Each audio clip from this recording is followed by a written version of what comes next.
apartado. Vamos a entrar a las patologías de sueño.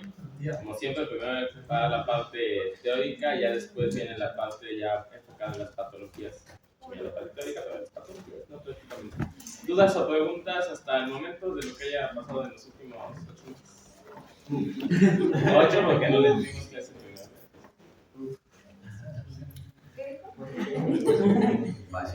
¿Dudas de qué?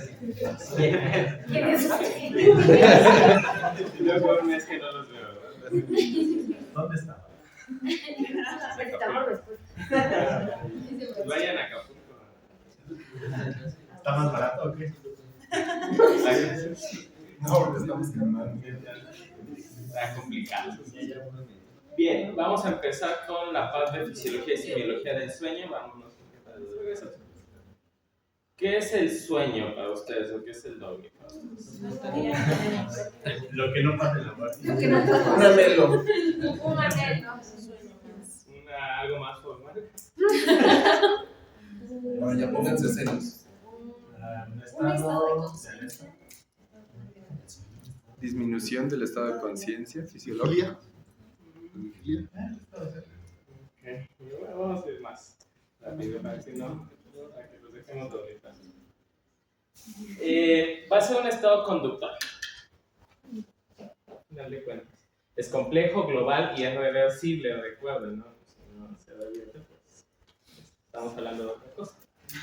Es cíclico para los mamíferos y es regulado por un sistema homeostático y un sistema circadiano. Esto es importante. El cuerpo lo regula a sí mismo, pero también tiene su comportamiento circadiano, es decir, por alguna temporalidad que se va repitiendo constantemente, ¿no? Es un estado de inmovilidad y disminución de la respuesta que se va a tener hasta los estímulos externos.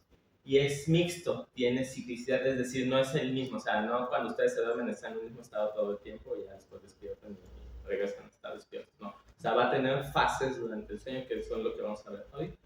¿Me pasa lo que sigue? ¿Por qué es necesario dormir? A ver, regresa mañana. Anterior, perdón. ¿Qué piensan ustedes? Hay reparación neuronal. Pues en realidad todo eso. ¿Cuál es? O sea, en realidad, globalmente todas las células tienen ¿Algo más? Se absorbe la adenosina. ¿De qué? Para regulación hormonal. De esto de la captación de la adenosina. ¿Para qué sirve la adenosina? Pues no recuerdo bien qué neurotransmisores bloqueaba, pero ya no permitía como el correcto funcionamiento. ¿La adenosina estimula o inhibe el sueño? Estimula el café y nivel Exacto. Inhibe esa parte. Durante el día pues, se va degradando el ATP, se produce la adenosina, ya llega un punto en el que pues, se duerme, para toda esta parte, ¿no? Pasa la que sigue.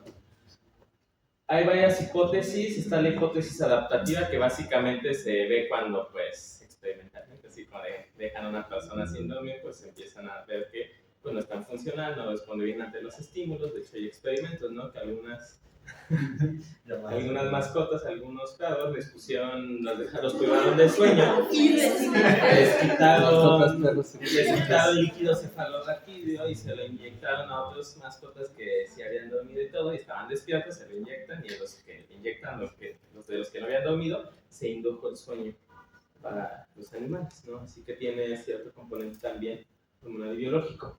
Hipótesis restaurativa, que era lo que nos comentaban, que para restablecer las funciones biológicas. Reprogramación de conductas innatas para el aprendizaje y la memoria.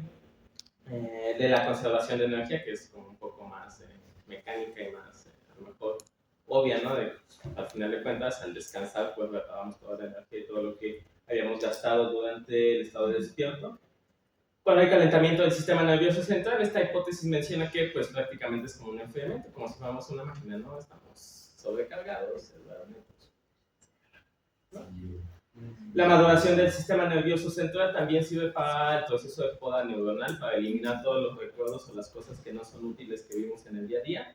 Se eliminan y se restauran y volvemos a comenzar. Estabilización de circuitos neuronales, que va de la mano con lo que ya están mencionando. Regulación de la excitabilidad neuronal, para la consolidación de la memoria. Esto pues, yo ya lo mencioné ahorita, pero es muy importante para aprender, ¿no? Si no duermen bien, no van a aprender. Digo, a lo mejor no es lo más adecuado para el trabajo que están desempeñando ustedes, ¿no? Porque pues, prácticamente cada 4 días se priva hablan de sueño. Es importante que sepan. Y también para la regulación del estado de ánimo. Sirve para controlar las emociones. Las personas que no duermen normalmente muestran estados de ánimo más enojados, irritados, ¿no? Pasa la que sigue. Y eso es importante porque prácticamente, como psiquiatras. Para preguntarlo. Por supuesto, explorar. Soy enojado. Para poder El asunto es que sea todo para que el paciente duerma bien, todo lo que hagan no va a funcionar mucho. Todo. Inclusive, obviamente, las intervenciones psicoterapéuticas, todo. Si el paciente no duerme bien, el paciente no va a aprender. Me refiero a biológicamente a aprender. No va a poder replantear patrones, no va a poder nada. No se va a estabilizar su estado de ánimo, no va a mejorar la depresión, no se va a calmar la ansiedad. No va a tener más energía. Nada. Se pueden ayudar todos. Entonces, es muy importante el sueño, independientemente de que sea una patología propia del sueño, primaria o no. El sueño es crucial desde el día 1 que ven a una persona. Sí, también de los pacientes que tienen aquí en los pisos, ¿no? Como muchas veces se quejan de pues, que no pueden dormir durante la noche, ¿no? Los pacientes. Pero justamente me decía una doctora en un hospital, ¿no? Cuando llevé la materia de enlace, que pues la máxima es que deben de hacer que el paciente pues duerma, ¿no? En medida de lo que sea posible, ¿no? El dormir pues va a mejorar el estado de ánimo, un poquito repitiendo lo anterior. Va a regular el apetito, va a disminuir el enojo, la irritabilidad, va a mantenerlos jóvenes, la reparación de tejidos, síntesis hormonal, va a reducir el riesgo cardiovascular. Recuerden que casi todas las patologías que nosotros vemos tienen aumentado el riesgo cardiovascular, ¿no? Y también. Mejora la memoria, la atención y la concentración, las funciones cognitivas. Y respecto a la parte inmune, pues va a favorecer el sistema inmune. Hay producción de citocinas durante el proceso de sueño y se comenta que una siesta de 30 minutos aproximadamente al día pues puede proteger de infecciones respiratorias.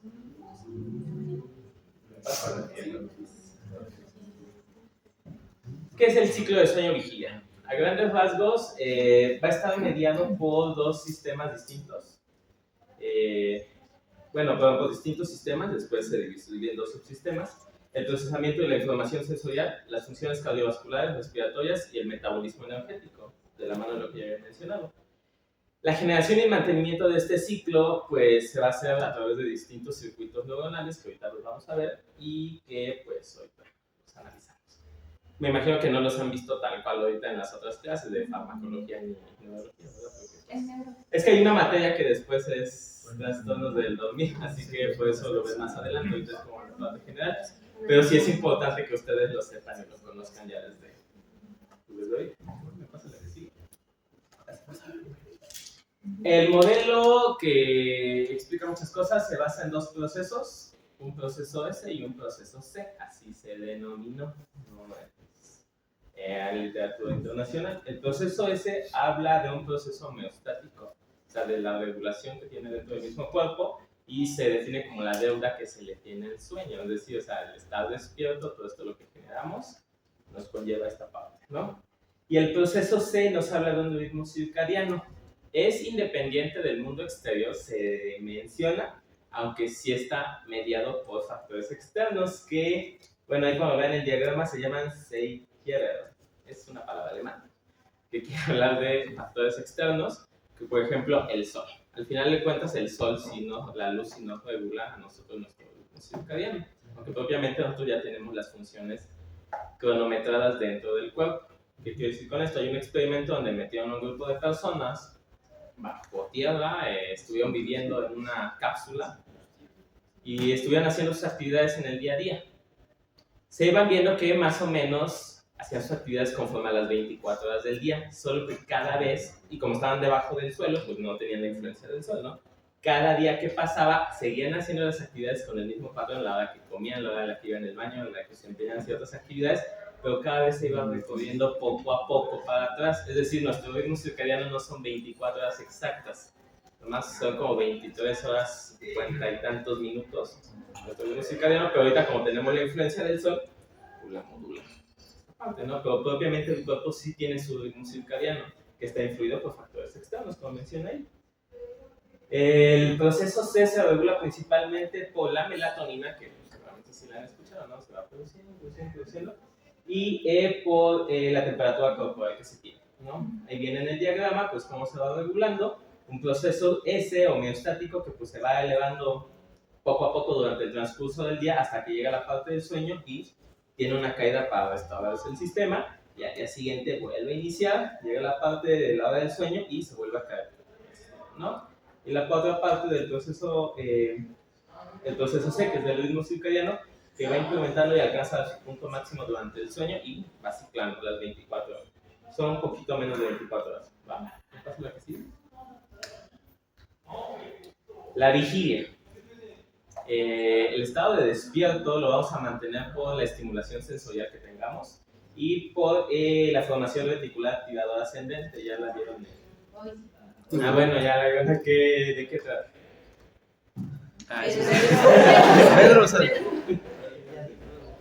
Es un grupo de núcleos que generan distintos neurotransmisores, histamina, acetilcolina, noradrenalina, y que se encargan de mantener el estado despierto. Se secreta, estimula en una forma tónica, o sea, constantemente, pero también tiene reguladores como homeostáticos, que es principalmente dependiente de la orexina, para estar como constantemente despiertos. Responde a los estímulos visuales a través del núcleo supraclasmático, pero también responde a estímulos auditivos. Eso se olvidó decirlo. También son estímulos auditivos, porque también está retroalimentado por la misma corteza, o sea, no solo necesitamos la luz, podemos responder a otros estímulos. ¿Por qué se llama reticular ascendente? Porque es parte del tracto que sigue, o sea, es un tracto que sube, se va por el puente, el mesencéfalo, y pasa por el tálamo y de ahí va hasta la corteza. Bueno, ya la vieron el día de hoy, ¿no?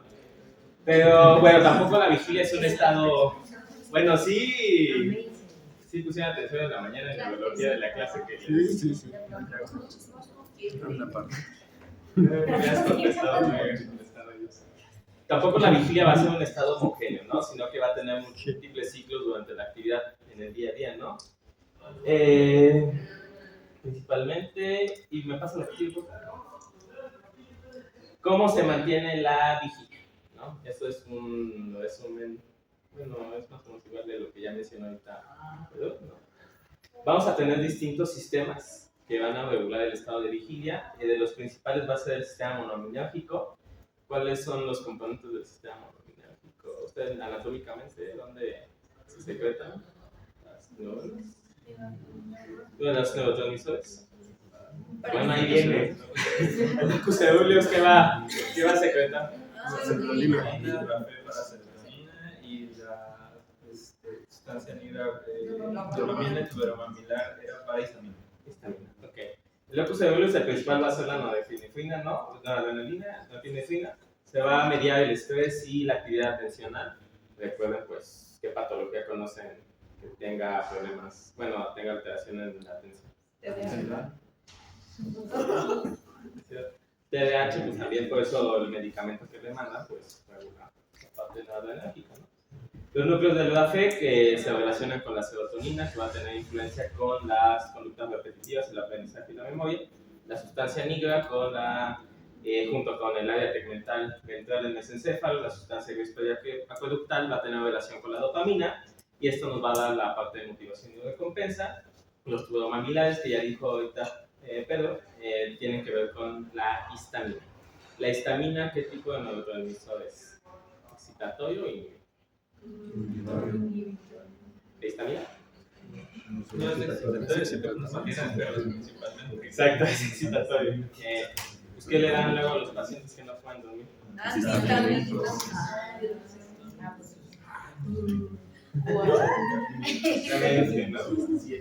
Tenemos las vías colinérgicas que van a estar en el núcleo pedúnculo continuo, principalmente en el del SA, o sea, la regulación, y el núcleo tegmental laterodorsal. ¿Para qué sirve la acetilcolina? Despolarización de. Está en el sistema nervioso simpático. Ahora sí. Cognitivamente, ¿para qué sirve? La atención. Para la atención también. Memoria. Ok. Es el más cognitivo de los números. No el único. Pues sí, es muy importante justamente. ¿Qué tratamiento de una persona que tiene enfermedad? Bueno, después les pregunto. Y las vías neuropeptídicas, ¿no? Que están las hipopretinas o las orexinas. ¿Por qué se llaman orexinas? Porque estimulan el apetito. Tienen los dos nombres, las hipopretinas y las orexinas, se llaman diferentes porque depende de quién lo descubre, ¿no? En Japón descubrieron orexinas, ¿no? En la parte occidental se llaman hipopretinas. Y están relacionadas con las conductas de la exploración, la prosocialidad y del consumo de alimentos. ¿Qué era la prosocialidad? Prosocialidad. ¿Cómo? A ver, un número del 1 al 35. Es que solamente podemos para Ay, no sé quién es. 15. A ver, tú ya que leíste en internet, ¿qué era la prosocialidad? Cuando se actúa a favor de todo el grupo, incluso a expensas de que eso te pueda afectar a ti mismo. ¿Ves? Socialismo. Ok. ¿Me pasa? Bueno, ahí está la representación anatómica de estos sitios, pues ya la leen en la mañana, ¿no?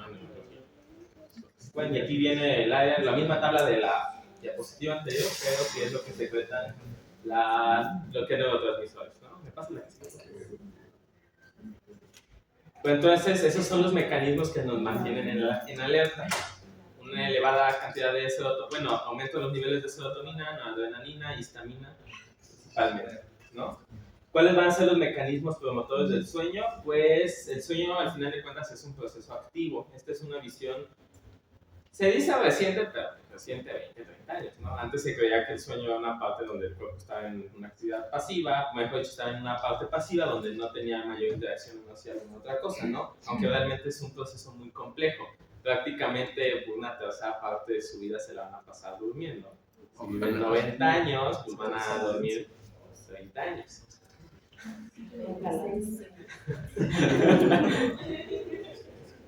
Pero entonces es un proceso activo importante, ¿no? ¿Cuáles van a ser los principales sistemas que van a regular el sueño? La área preóptica ventrolateral, que se va a abreviar VLPO. Ya cuando les pasé el libro de... ¿Se los pasaste a tus compañeros? ¿No? Sí. Ahí sí leen el libro de Jiménez Genchi, pues los primeros 2 capítulos les hablan de esta parte, pues sí, lo abrevian, ¿no?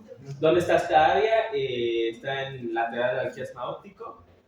Aquí van a predominar las neuronas GABA y la galantina. El GABA, que tipo de neurotransmisor es excitatorio, inhibitorio, pues estimula las secreciones estas, ¿no? Y va a tener conexión con los fluoromamilares, que eran los que secretaban histamina, ¿no? La fe dorsal y el locus ceruleus, es decir, va a inhibir la actividad de estos. Sí, diga. El ritmo de descarga de estas zonas es de 3 a 5 Hz. ¿Qué quiere decir esto? Van a estar activados cuando llegue la fase del sueño de ondas lentas, ¿no? Y está relacionado con la activación del mantenimiento del sueño de no modo, o sea, de no movimientos oculares rápidos, ¿no? Y está inhibido mientras nosotros estamos despiertos, es decir, durante la vigilia, ¿no? La otra área importante es el núcleo preóptico paramediano, que está relacionado con el inicio de las fases del sueño propiamente, y el núcleo supraquiasmático, que regula los sistemas que están controlados por el proceso C, que eran los del ritmo circadiano, los que tienen que ver con la melatonina, y tienen conexiones talámicas, por lo tanto, y regula esta parte, ¿no? ¿Dudas o preguntas hasta acá? Sí. Bueno, no sé si lo vieron en la facultad y eso, pero de todas maneras en tercer año van a llevar la materia de electroencefalograma, pero para que conozcan cuáles son los ritmos de electroencefalograma, son las ondas alfa, que van de 8 a 12 Hz.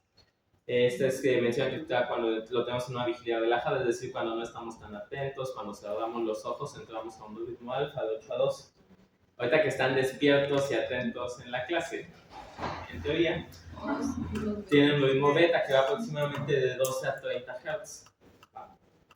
Y las ondas theta van de 4 a 8 y las ondas delta son menores de Las que vamos a tener en el sueño ligero van a ser las ondas teta, que van a ir incrementando y se va identificando la frecuencia poco a poco hasta llegar al sueño lento, que es cuando tengamos las ondas delta.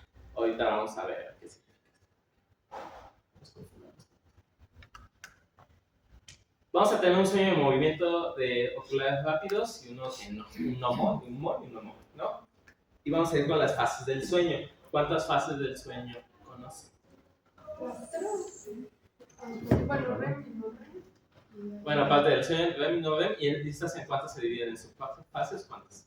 4 La no REM son 3 Exacto. y la REM son Les comento porque antes algunos libros todavía mencionan que hay 5 y realmente son 4. La actualizada es que hay 4. 3 en el REM y 1 perdón, al revés. 3 en el no REM y 1 en el VAP. En la fase N1 vamos a tener un ritmo teta del 4 y 5% de trazo total. ¿De cuánto es el ritmo teta aproximadamente? De 4 a 8 Hz, ¿no? O sea, va a ir incrementando poco a poco. Es un sueño superficial, es el sueño ligero que le llaman, y va a haber movimientos oculares lentos y la actividad muscular todavía la vamos a encontrar ocasionalmente. En la fase N2, el ritmo teta va a incrementar a un 45-55%. Aquí ya vamos a tener que disminuir la frecuencia respiratoria, cardíaca, la temperatura, y está asociada a la actividad tálamo-cortical. Esto está asociado a la cognición y a la inteligencia. Aquí ya cae tálamo, ¿qué hace? Integra, justamente. O sea, tenemos mayor actividad tálamo-cortical, así que aquí es donde realmente vamos a aprender significativamente, en esta fase, en el N2. Y nos va a permitir codificar los conocimientos que nosotros aprendimos durante el día. Esto porque es importante para muchas cosas prácticamente, ¿no? Para todo.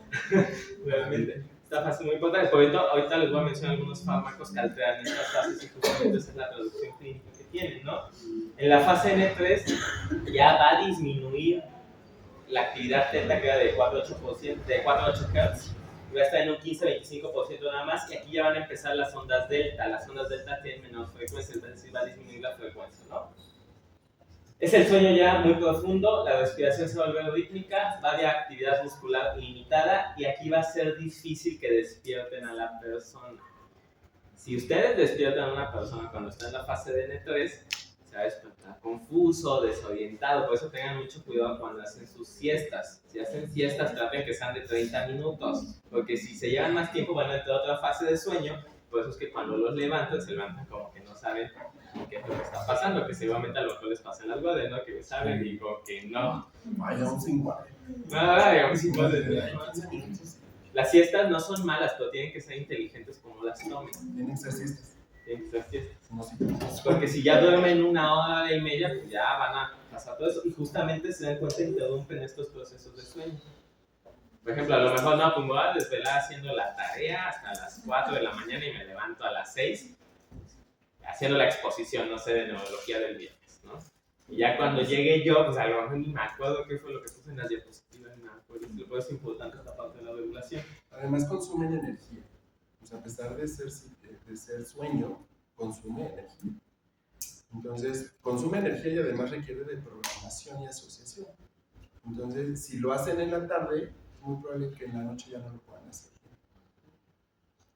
Entonces, en la siesta prolongada fastidia todo el ciclo. Se afecta el sistema inmune, se estresa más. O sea que un día que no durmamos bien, es probable que no aprendamos, no consolidemos lo aprendido en ese día. Inclusive hay algunos textos que sí mencionan que, por ejemplo, si ya te desvelaste y son las 6 de la mañana, entonces bueno, voy a dormir de 6 a 7. Luego estresas más el cuerpo, afectas más, te superas más inmunológicamente a que si no durmieras. ¿En serio? O sea, mejor te avientas el siguiente ciclo, ya después ya duermes. Preferible antes de que hacer esa como... Sí, mejor seguirse y dormirse. Digo, lo ideal sería que te durmieras ya. Está padre, ¿no? Pero lo ponemos en un ejemplo de la gente altamente productiva. ¿Qué pasa con el sueño de movimientos oculares rápidos? Pues como dice la definición, ¿no? Rápidos, ¿no? Hay ondas cerebrales que pueden estar más rápidas y aquí ya van a ocurrir las ensoñaciones. Ojo, son atemporales, no hay participación del pensamiento racional. Es un sueño que se llama paradójico. Aquí, si bien la acetilcolina está dentro de la parte del SAA y es activadora en cierto momento, aquí en particular está elevada la acetilcolina en el sueño de movimientos oculares rápidos, ¿no? Es paradójico porque no está en un estado profundo, o sea, hay mayor actividad cerebral. El cuerpo está inmóvil, pero aquí se consolida la memoria emocional. ¿Estamos?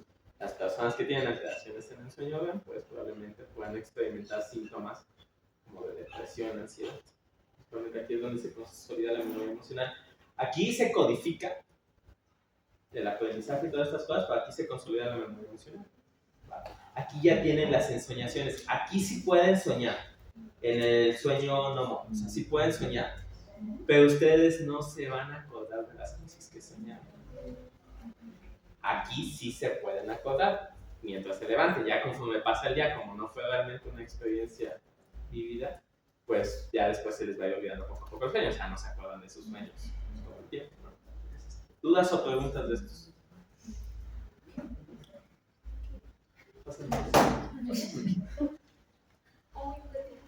¿Qué son las sustancias reguladoras del sueño? Pues las que ya estábamos mencionando en las otras diapositivas. ¿Cuáles son sus características que deben producir sueño? Su inhibición va a reducir el sueño fisiológico. Las concentraciones de estas sustancias tienen variaciones en el ciclo de sueño y vigilia, no están presentes en las mismas concentraciones todo el tiempo. Deben actuar en los circuitos regulares del sueño, que ya fueron los que vimos. Y los niveles de estas sustancias van a estar alterados en los estados mórbidos. Cuando la persona tenga dificultades para el sueño, pues va a estar alterado, ¿no? Por ejemplo, de estas sustancias, el GABA, la adenosina, que ya la mencionó, que eran las preguntas que les iba a hacer, ya las contestaron. El óxido nítrico, la serotonina, la interleucina 1, las hormonas de crecimiento y el péptido intestinal vasoactivo. Por ejemplo, también hay algunos fármacos que pueden modificar estos ciclos de sueño, que pues, sí, obviamente hay un montón, ¿no? Pero de los que más utilizamos, por ejemplo, los inhibidores selectivos de la recaptura de serotonina van a disminuir el sueño, ¿no? ¿Sí? O sea, van a tener menos ensoñaciones. De hecho, si le preguntan a los pacientes, muchos les van a decir, pues ya casi. Y hay unos que producen como más ensoñaciones más vívidas, ¿no? Como el escitalopram. En ese caso, Del escitalopram no había checado, del que sí había revisado era la quetiapina. Hay algunos pacientes que sí lo mencionan, que tienen sueños más vívidos. No, sí, bueno, sí me acuerdo que había un paciente que me mencionaba, pero no me acuerdo que esa vez estaba tomando. Pero igual, o sea, no me acuerdo bien ahorita ese dato, ¿no? Por ejemplo, las benzodiazepinas van a suprimir el sueño MOD y van a disminuir la actividad colinérgica, ¿no? ¿Qué otros medicamentos tenemos? Por ejemplo, los que les contaba hace un rato, los inhibidores de la acetilcolinesterasa, ¿para cuáles conocen? Rivaroxaban. ¿Y esos en qué patología las utilizan? En las ¿Qué pasa? Como inhiben la recaptura como son inhibidores de la acetilcolinesterasa, muchas veces estos pacientes se quejan, pues justamente de tener sueños más profundos, sueños más, o sea, aumenta el sueño, ¿no? Justamente. O sea, los fármacos que ustedes den, pues chequen cuál es la interacción que va a tener y esta es la traducción. Por lo que les preguntaba ahorita, ¿por qué le dan antihistamínicos a los pacientes? Porque la histamina es de los principales neurotransmisores excitatorios, ¿no? O sea, yo le estoy dando un antihistamínico, pues ¿para qué?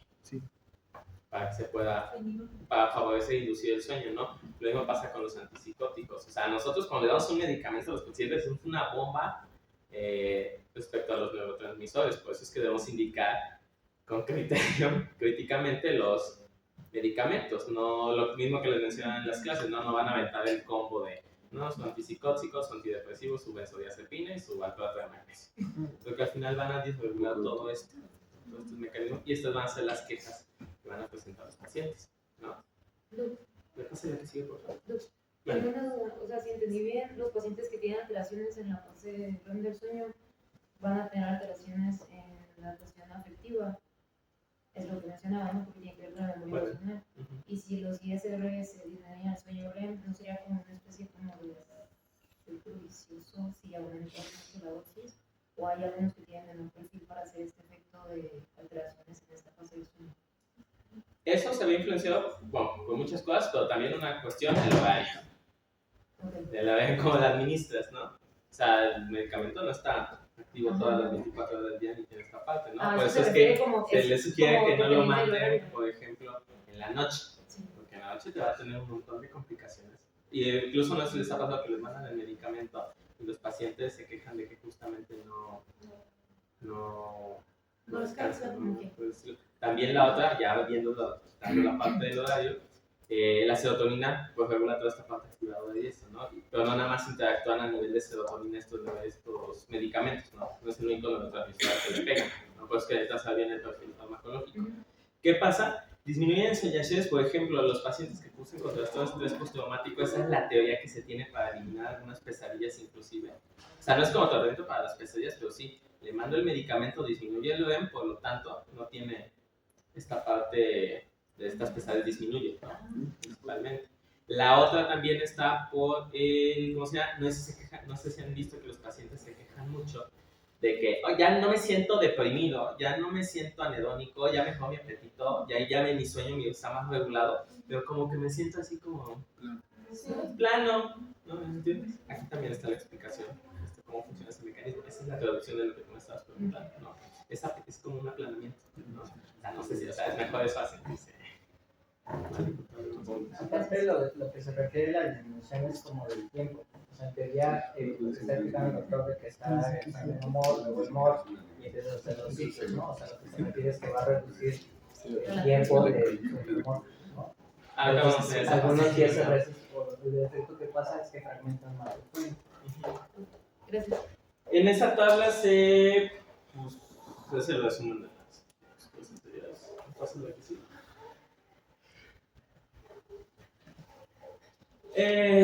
Viene el concepto de actividad onírica, que es la experiencia de los sueños que se tienen durante la fase del ciclo de sueño REM, ¿no?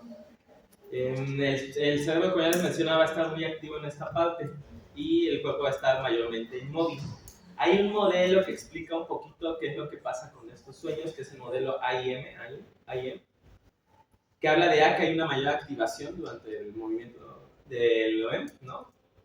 Una I que hay unas que explica la entrada de los estímulos al cuerpo. Entonces ya cuando están en esta parte, no hay interpretación, no hay conexión con los estímulos que hay en el externo, los sensoriales, ¿no? Solamente interpretamos los estímulos internos. Por eso hay esta parte que, pues, si sueñan algo, va a ser con algo que esté propiamente dentro del cuerpo, ¿no? O sea, que tiene bloqueado la entrada de estímulos externos, pero los estímulos internos sí se procesan, ¿no?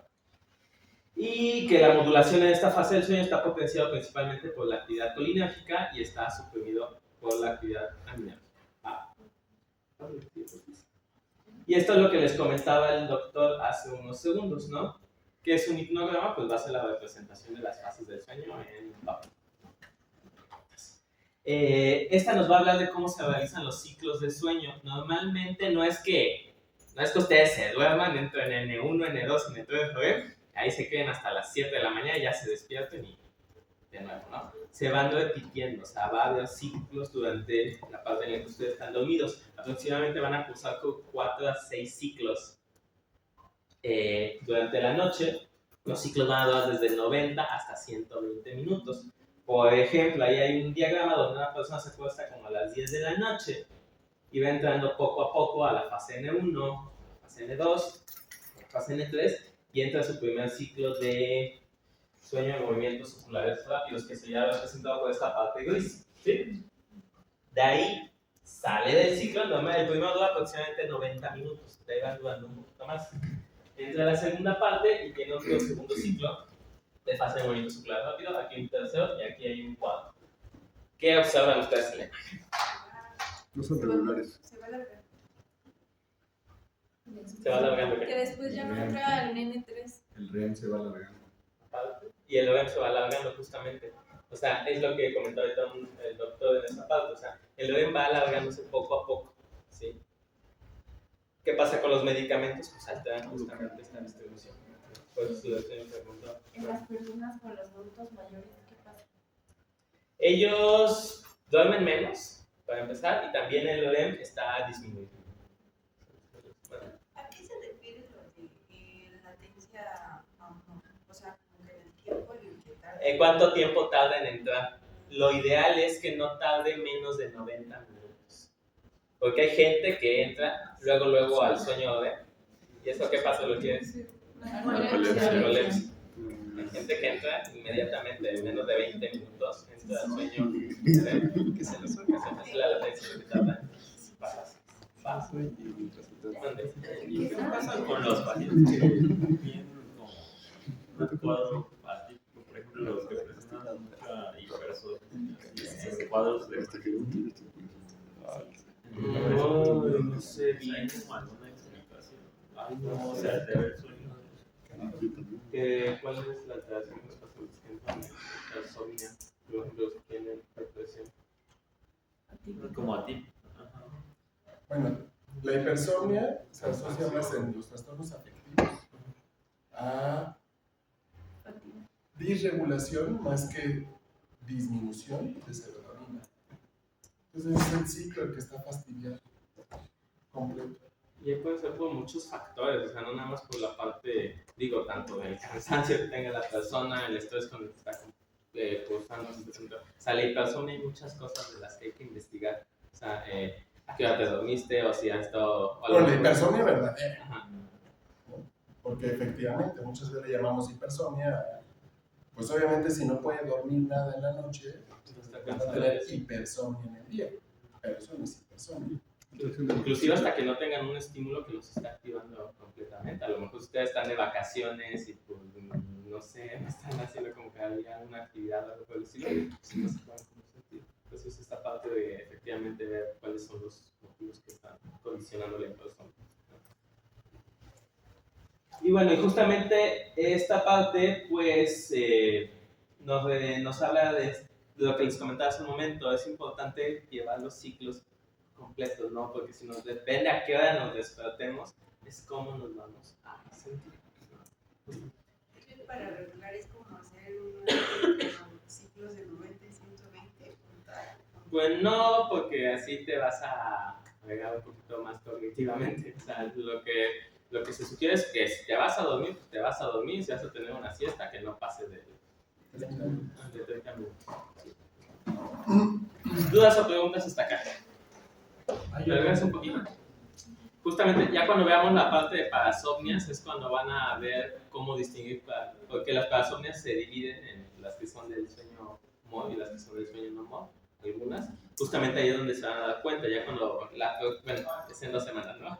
Cuando tengamos la clase de parasomnias, van a checar cuando estén haciendo ustedes semiología, que digan, no, pues es que el paciente empezó a agarrar y se levantó, se fue a la cocina, regresó, pateó a la persona con la que estaba al lado, le preguntan, oye, ¿te acuerdas de algo que haya pasado? No, no me acuerdo de nada. Pues seguramente ocurrió cuando estaba durante el sueño, ¿no?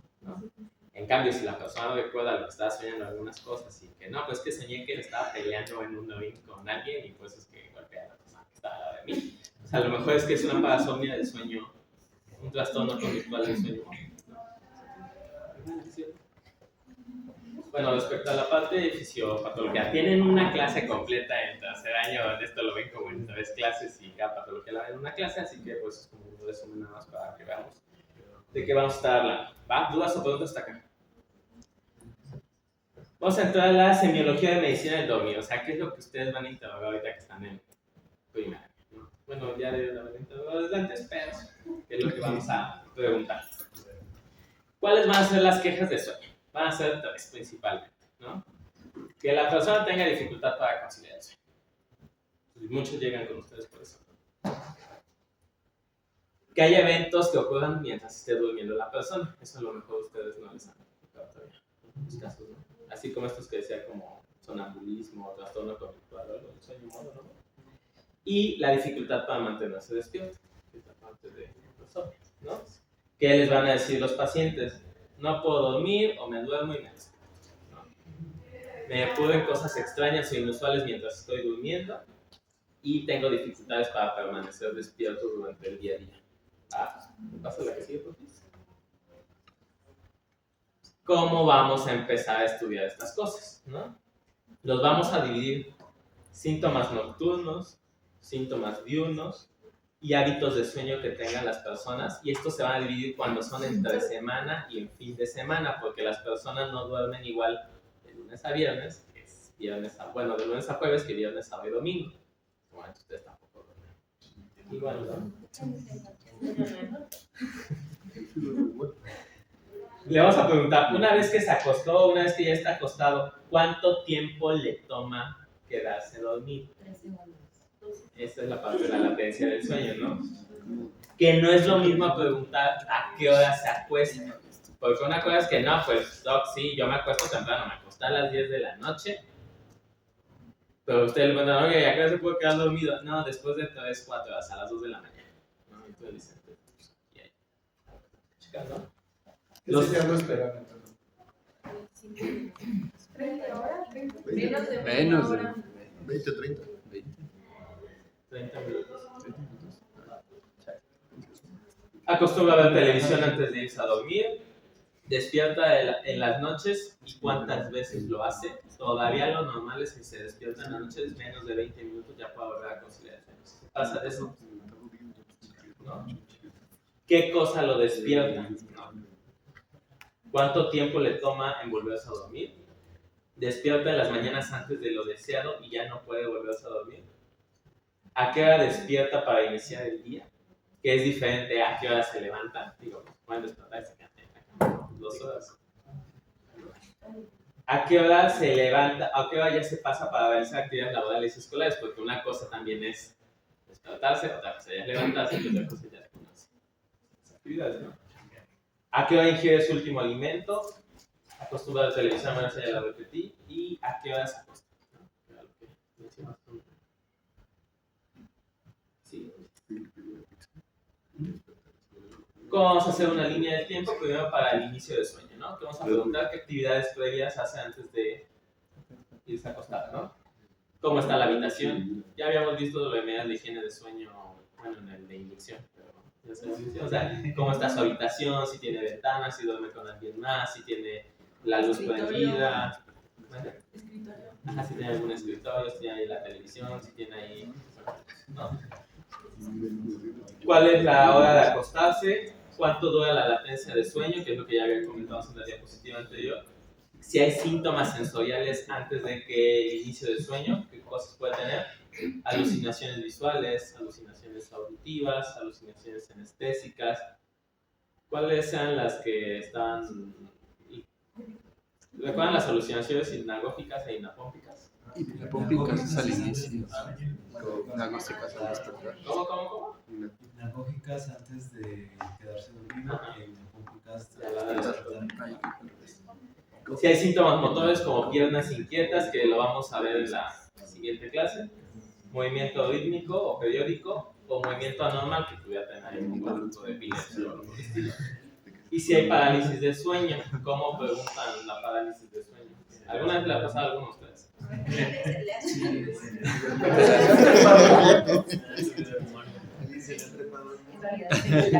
Pues tal cual le preguntan que si se ha sentido como si estuviera alguien dormido encima de ustedes y que no se pudieran mover. Porque claro, del muerto no se le ha dado,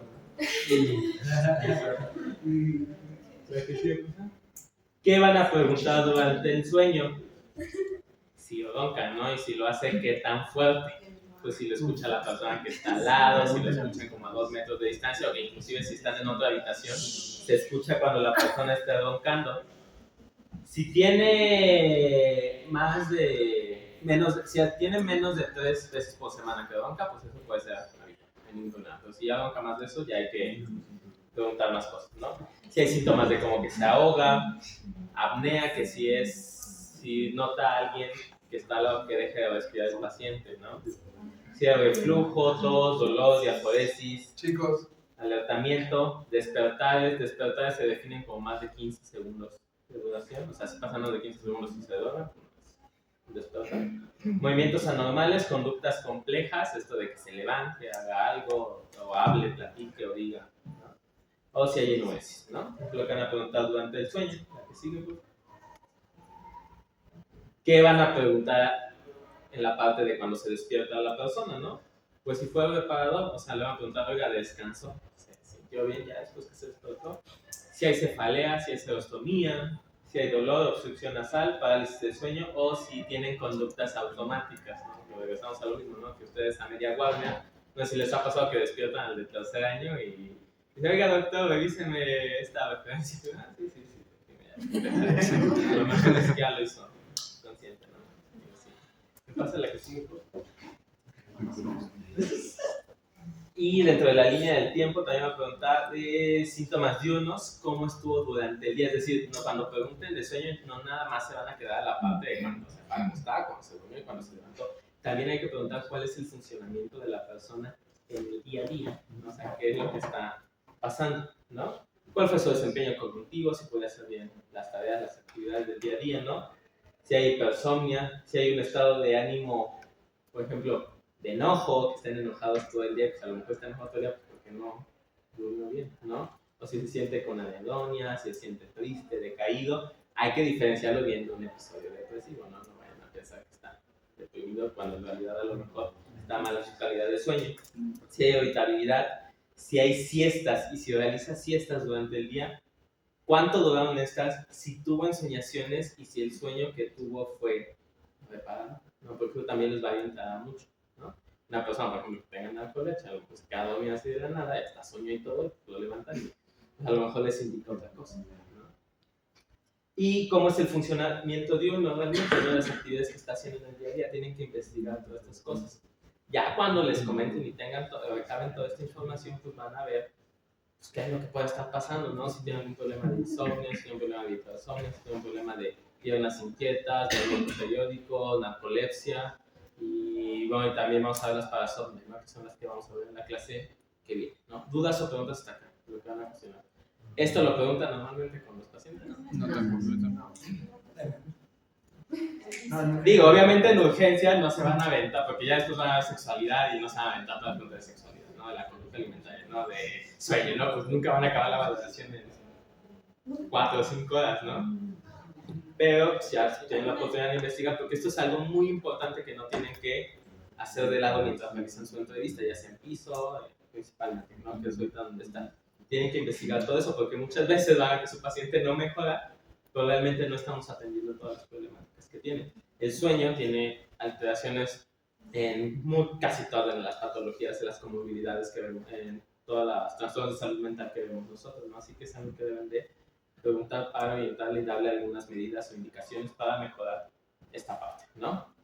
¿Me pasa la que sí? Manda. ¿Al cuánto tiempo nos conviene como preguntar? O sea, por ejemplo, decir en la última semana, en las últimas 2 semanas, en las últimas 3 semanas. ¿Cómo cuándo sería un buen parteaguas? Pues prácticamente te vas por el problema que estés detectando, ¿no? Al final de cuentas, pues dices, oigan, no, la mayoría se quejan de aquí de insomnio, ¿no? No puedo dormir, pues ¿desde cuándo, no? Más o menos. Al menos siempre pregunto como algunas las últimas 2 semanas cómo ha estado, ¿no? Pero normalmente el paciente, el problema que va a tener, pues va a tener más tiempo de evolución, ¿no? Que es lo que le vas a estar cuestionando. Ok. También es importante, si llegan por no dormir, pero ustedes detectan que tiene otra cosa aparte del problema de sueño, como tal, ¿qué empezó primero? O sea, lo esperable es que si la alteración del sueño es un síntoma o parte del trastorno que detectaron, obviamente empieza después. Pero muchísimas veces, por ejemplo, los trastornos afectivos, particularmente depresión, no solo depresión, también trastorno mental, empieza antes, mucho antes, el trastorno de sueño. Que no quiere decir que sea primario, necesariamente, porque puede ya empezar a alterarse el ciclo sin que, digamos, que cuaje el trastorno afectivo. Es un indicador muy importante esto del sueño. Por ejemplo, cuando vemos la clase de trastornos neurocognitivos, a lo mejor la primera manifestación de una demencia es un trastorno, es una parasomnia. Muchas veces es indicativo. O sea, si ustedes tienen una parasomnia a los 40, 50 años, hay que investigarlo. O sea, es algo que puede ser de riesgo, ¿no? Hay que tener como precaución, porque esto es muy indicativo.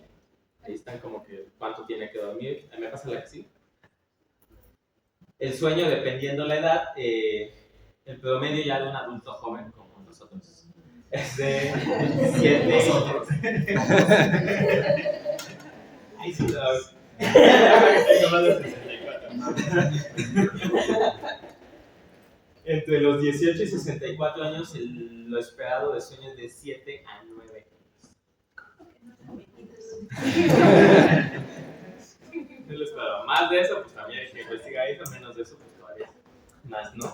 Ya en los adultos viejos, es de 7 a 8 horas, se va cortando. Ahí una de las hipótesis es la menor actividad motora, pero también tienen cambios neurocognitivos, ¿no? Algunos, ¿no? En la cuestión. Ya de niños, pues se dan cuenta, pues es más, ¿no? El promedio, pero ya ahorita lo esperado es de 7 a 9 horas, ¿no? Que es donde tenemos que checar y se van a todas las demás preguntas que se habían hecho, ¿no? ¿Qué pasa, chicos? Estudios para patologías del sueño, trastornos del sueño. La polisomnografía es como el gold, bueno, no es como, es el gold estándar para el estudio de los trastornos del sueño. No siempre está indicada, o sea, tienen que, vamos a ver sus particularidades de cuándo sí está indicada hacer una polisomnografía, ¿no? Va a registrar múltiples variables fisiológicas durante el sueño, principalmente lo que va a medir, va a ser un electroencefalograma. Se colocan los electrodos a nivel frontal, central y occipital. Electromiograma para medir la actividad muscular, va a ser en el mentón y en las piernas. Esto también nos ayuda para ver el movimiento periódico de extremidades. Electroculograma para medir cuándo es que entra a las distintas fases, bueno, con todas las demás variables. Electrocardiograma, oximetría y una banda de esfuerzo respiratorio. Ojo, no todas las polisomnografías incluyen todas estas variables. Hay unas que incluyen más, hay unas que incluyen menos. Hay unas que se pueden hacer incluso a nivel ambulatorio, te dan equipo, te quedas en tu casa y te certificas, o algunas que ya requieren un laboratorio especializado de sueño, ¿no? Como el que tienen el Instituto Nacional de Enfermedades Respiratorias. Esta pues nos va a orientar para algunas patologías en particular, como la narcolepsia, movimiento periódico de extremidades. Pero, por ejemplo, para insomnio a lo mejor no es necesario hacer una polisomnografía, a menos que pues, ya hayas agotado todas las explicaciones posibles. Sí, mejor, pues sí, ya hacemos el estudio para checar si no hay alguna otra alteración. También, bueno, lo de las escalas no lo metí, eso planea que mejor lo mencionamos en la clase de las patologías, pero también tenemos algunas escalas e instrumentos para valorar alteraciones en el sueño, ¿no? En ese sentido. ¿Dudas o preguntas? Esto es bastante breve para que tengan una idea general de qué es lo que vamos a estar viendo. La próxima clase vemos las patologías propiamente y pues ya es la última diapositiva realmente. Y el tiempo.